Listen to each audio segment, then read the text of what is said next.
Hi, and welcome to Between the Rows. My name's Dave, and I'll be your host today.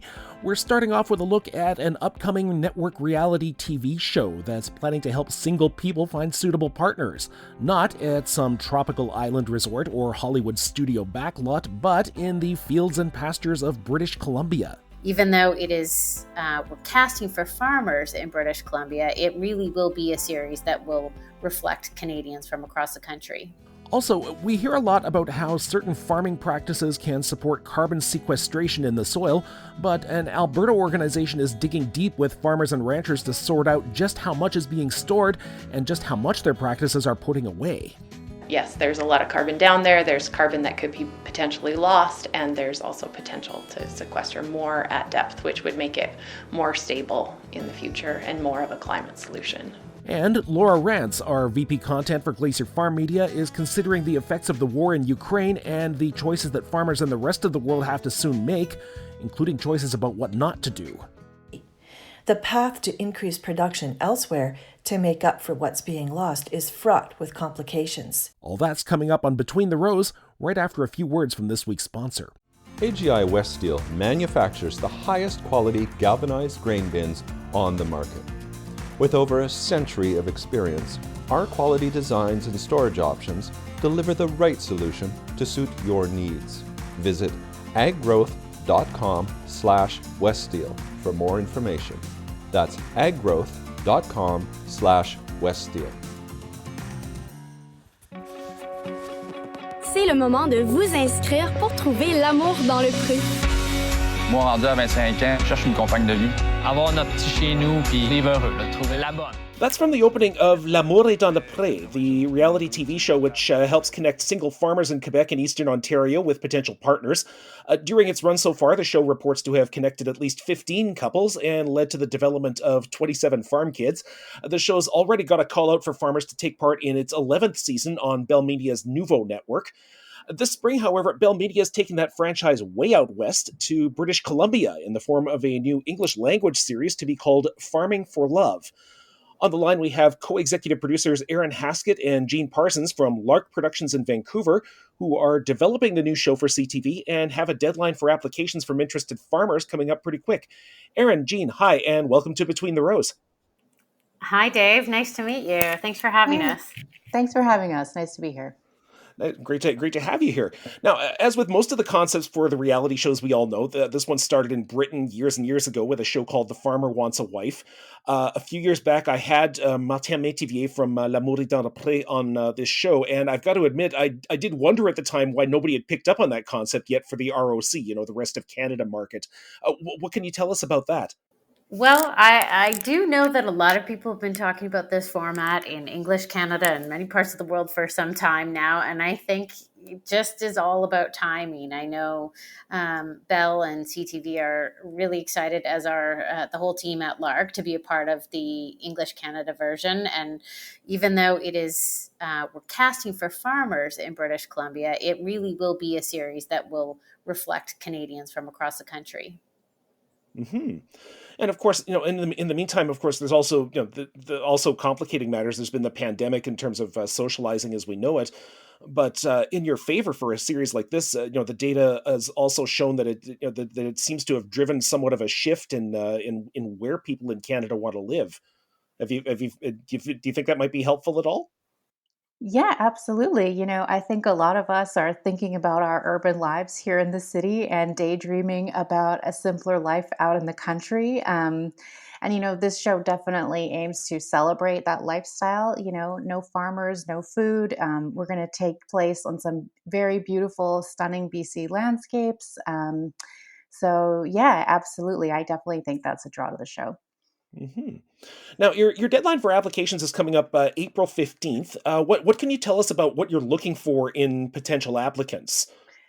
For sure. So, as Aaron mentioned, this is going to be filmed in BC for the first go around. So we are looking for BC-based farmers.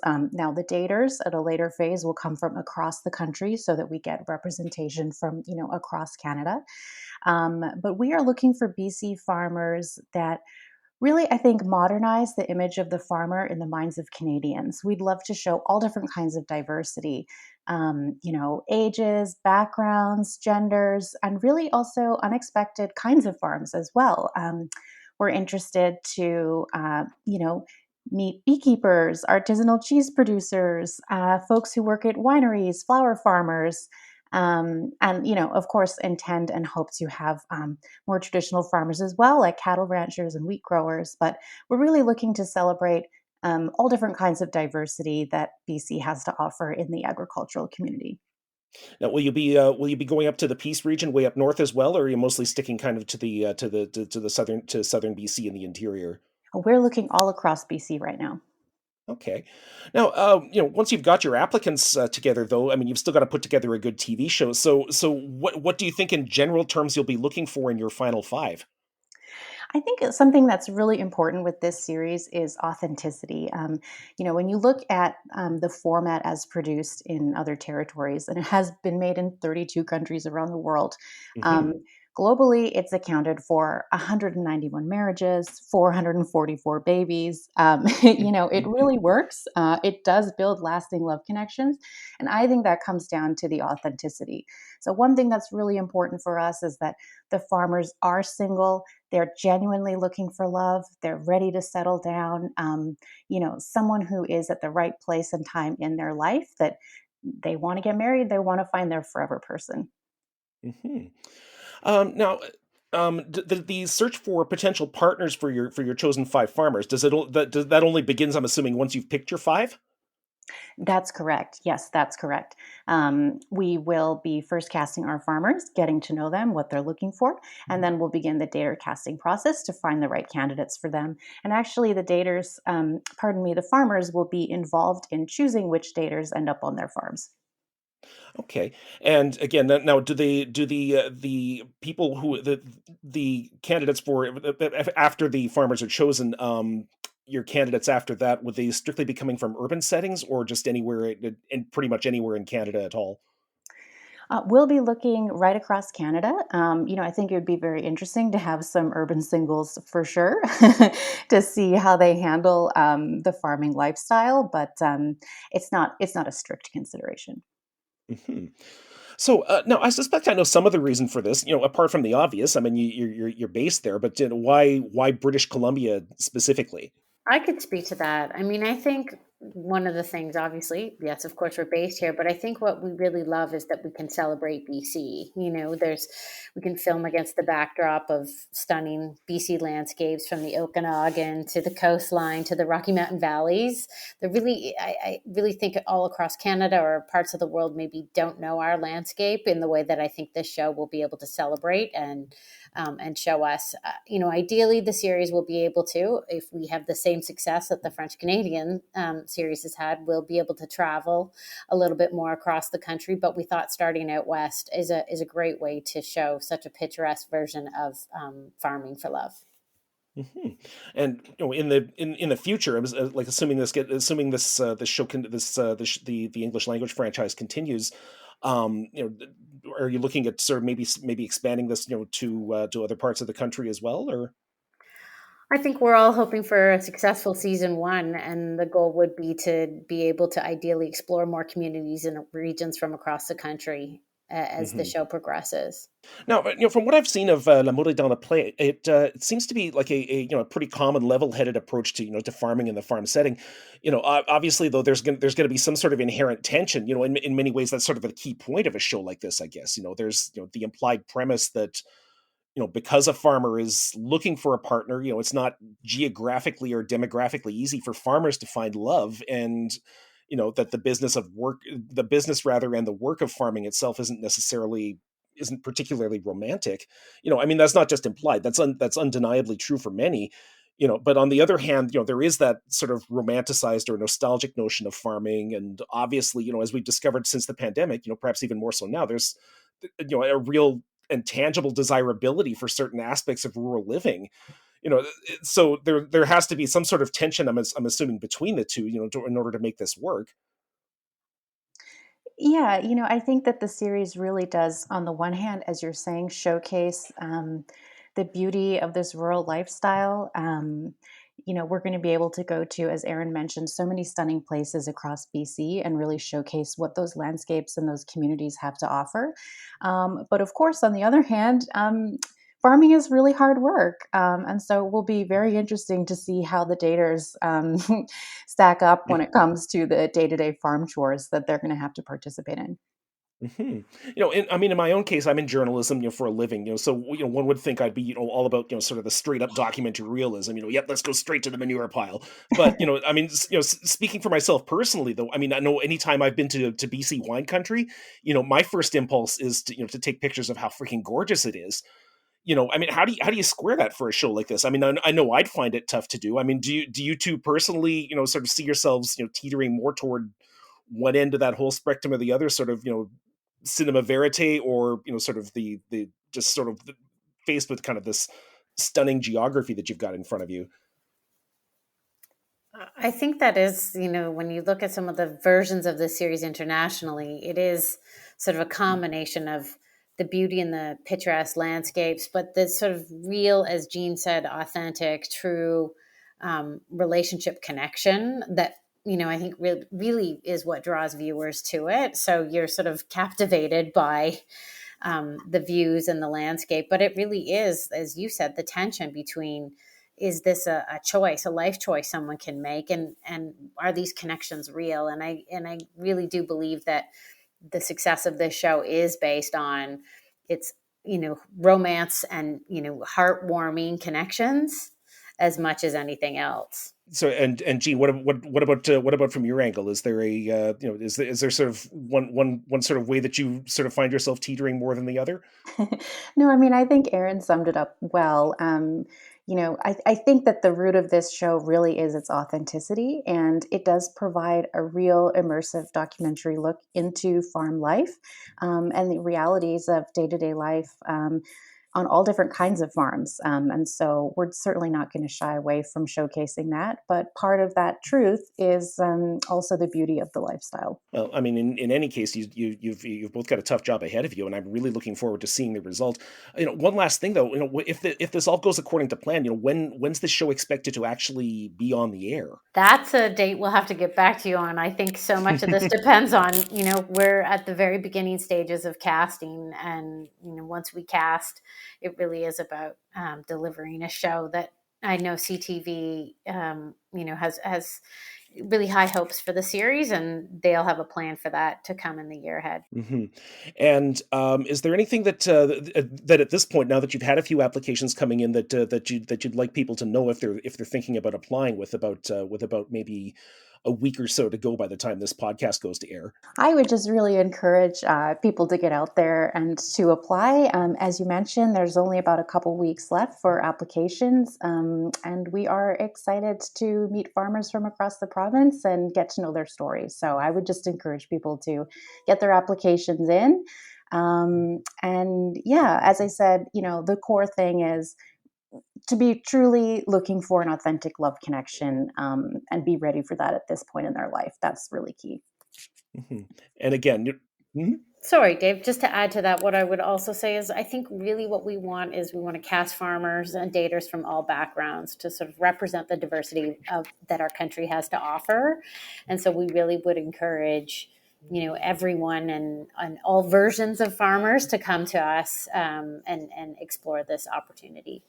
Mm-hmm. That was the one interesting thing I found when I was looking at the opener for season 10 of L'amour est dans le pré. It was, they have there was a 26-year-old woman, a 53-year-old man actually from Eastern Ontario. There was two 20-something gentlemen and a 31-year-old, and one of those I believe was looking for a same-sex partner as well.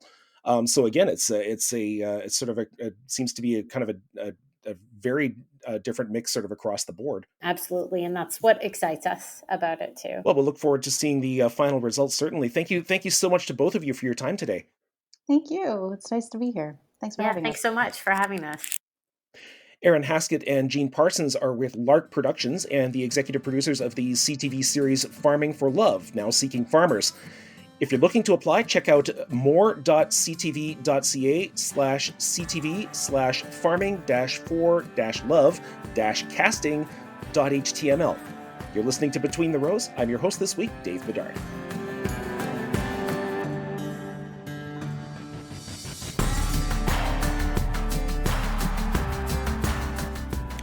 There's a lot of discussion these days about carbon sequestration. That is, taking excess carbon out of the air we breathe and sticking it into the ground that we walk on. Now, for farmers and ranchers, of course, carbon is also the main driver of soil fertility. So knowing just how much is down there and what's really needed to improve that soil carbon profile, now that'd be valuable information to say the very least. Right now, you're going to hear Canadian Cattleman Magazine editor Lisa Gunther talking to Kimberly Cornish, executive director of the Food Water Wellness Foundation in Alberta, about its soil carbon quantification project. Let's have a listen.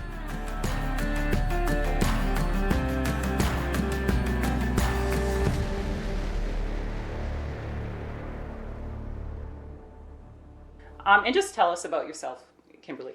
I'm executive director of Food Water Wellness Foundation. We're a not-for-profit based in Alberta, working on soil carbon quantification and like the scaling of regenerative agricultural practices and environmentally sustainable and agricultural practices. And so tell us a little bit about the pilot project you've been working on in Alberta. We've been now since 2019 working on a pilot project on 15 farms and ranches across Alberta through different climate, like representing the climate variability and the temperature variability. And most of the farms are ranch or grassland type operations, but we've been looking at the carbon on those as a baseline at this point in relationship to neighboring cropland, and also looking at different practices of different management on the carbon levels. And so we've completed our first round of sampling and have developed a baseline map for been able to extrapolate the data to do a provincial scale baseline map at 30 meters resolution. And then we're just about ready to head back into the field for our second round of sampling. And I know it's going to vary a lot between different ecoregions and there's so many variables, but what are some of the highlights of what you found so far? One of the major findings is that 55% of the carbon in Alberta in the soil is actually deeper than 30 centimeters, which is exciting because there's been a lot of speculation about is it worthwhile measuring and is it worthwhile looking at carbon sequestration at depth? And I think we're finding that, yes, there's a lot of carbon down there. There's carbon that could be potentially lost, and there's also potential to sequester more at depth, which would make it more stable in the future and more of a climate solution. And you're also finding some interesting things regarding soil organic matter. There's kind of been an ongoing discussion for quite a while on how long it actually takes to build soil organic matter. So just tell us a bit about that. Yeah, we've been working on farms that have shifted their organic matter in a matter of anywhere from 5 to 20 years, but it's gone up in percentage levels in percentages, and that was, people kind of used to think always you've got what you've got and that's the end of the story, but as we're seeing like good grazing practices and good integration of perennial cover and just like diversity and extending the green growing roots, I think some of those practices are starting to show, especially when they're done well together, that there's more carbon actually being allocated below ground and stabilized within soil aggregates that make it, instead of being part of like the labile pool that just comes in and out every year, it actually slows it down into like a 10-year kind of cycle. But if that is every year on year, if there's still more carbon going into the soil, then there's more that organic matter can really build.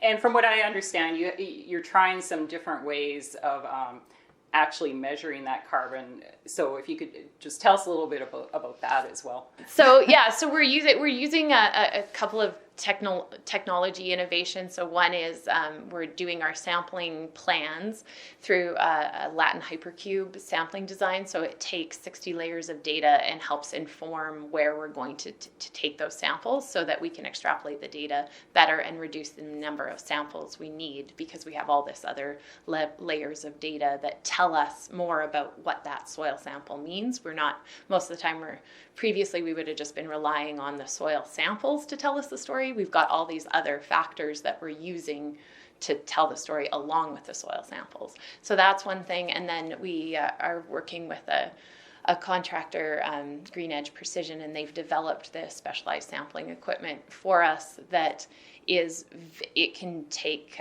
samples to 1 meter depth in a variety of conditions.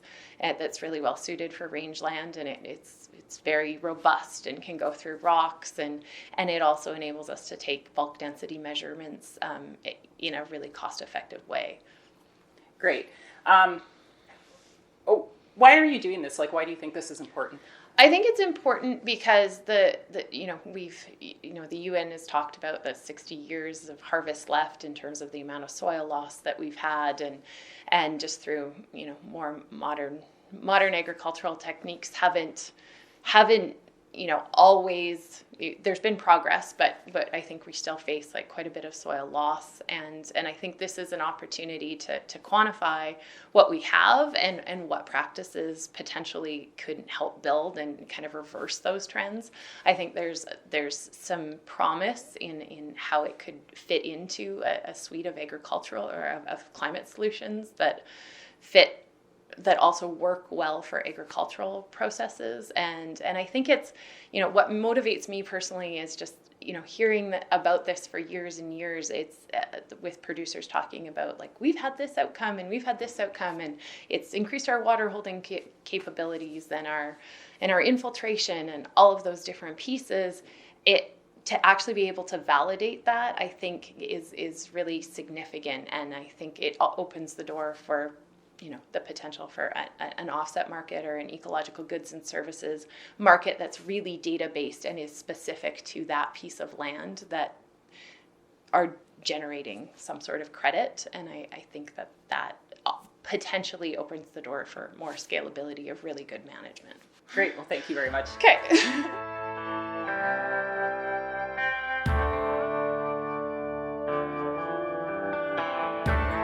You've been listening to Lisa Gunther of Canadian Cattleman Magazine, speaking with Kimberly Cornish of the Food Water Wellness Foundation.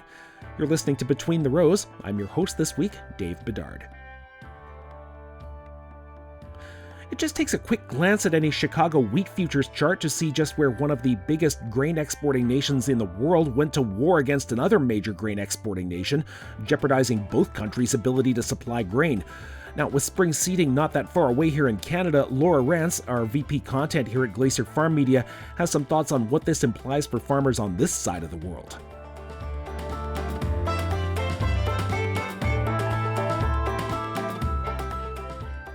Food security experts have issued a dire warning about the deteriorating state of global food security with Ukraine under siege. An alert issued in late March by the United Nations Food and Agriculture Organization speaks to the rising uncertainty about the ability of Ukraine's farmers to continue to operate as this war with its unspeakable horrors continues. Already there is evidence of food shortages in many of the surveyed regions. Putin's war on Ukraine is unusual in that it affects two of the world's largest exporters of food and feed grain. The impacts will reach far beyond the borders of Ukraine and Russia. Just as the pandemic increased global food insecurity by pushing millions of people back below the poverty line, this conflict is severing food supply chains and driving up the cost of food exponentially. Nothing is more politically destabilizing than the sudden onset of hunger. Hunger in less developed countries readily leads to social unrest, bread riots, and revolutions. The Canadian Agricultural Policy Institute worries that the Ukrainian invasion could spark further secondary conflicts in the Middle East, North Africa, and elsewhere.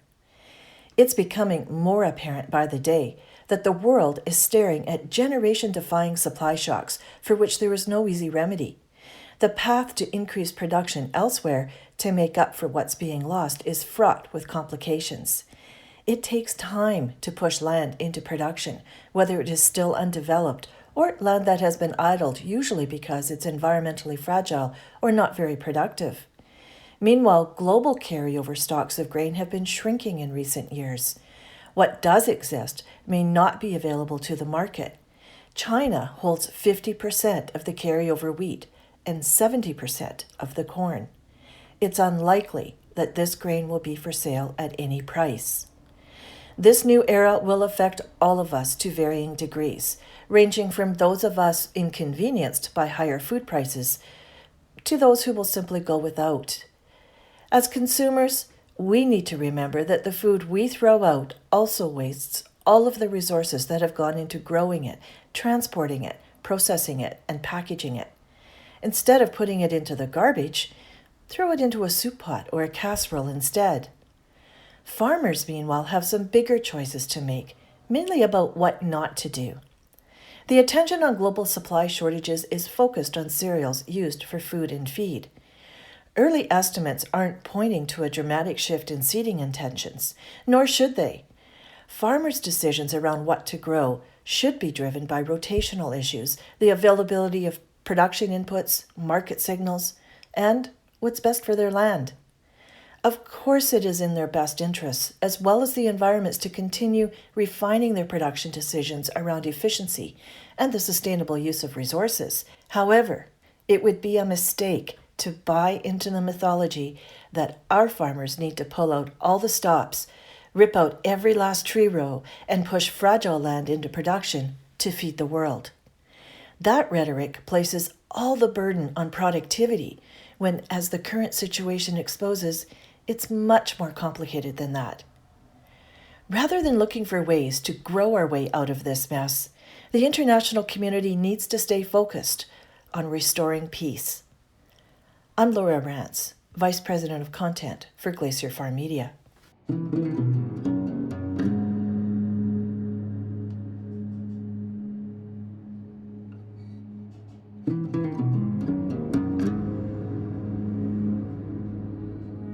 Well, that's been Between the Rows for this week. I'd like to thank our guests, Aaron Haskett, Jean Parsons, and Kimberly Cornish, as well as Lisa Gunther and Laura Rance of Glacier FarmMedia. We'll be back in a week with more from the GFM family of publications. I've been your host this week, Dave Bedard. Thanks for listening.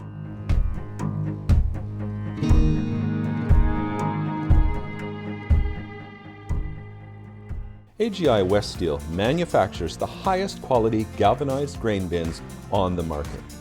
With over a century of experience, our quality designs and storage options deliver the right solution to suit your needs. Visit aggrowth.com/weststeel for more information. That's aggrowth.com/weststeel.